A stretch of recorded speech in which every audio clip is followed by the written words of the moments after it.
ఇవాళ మేము ఒక మంచి ప్లేస్కి వచ్చాం. ఈ ప్లేస్ ఎవరికైనా తెలిస్తే మాత్రం కామెంట్ చేయండి.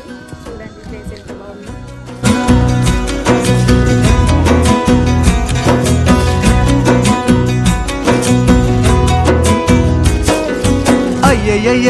అయ్యయ్యో ఏమైంది గుండెలో నాకు నచ్చిన నా పిల్ల నాతోనే నడవంగా ఆగమాయలోనా తన మాటలు చక్కెరలా బొక్కినట్టు వస్తుంది లోపల ఎంతుండాలో అంతలా తీయగుంది తన సోపతిలా అరే రోజులేని ఓ అలజడేదో పుట్టే గుండెల్లో తుల్లోనా అయ్యయ్యో ఏమైంది గుండెలోనా నాకు నచ్చిన నా పిల్ల నాతోనే నడవంగా ఆగమాయలోనా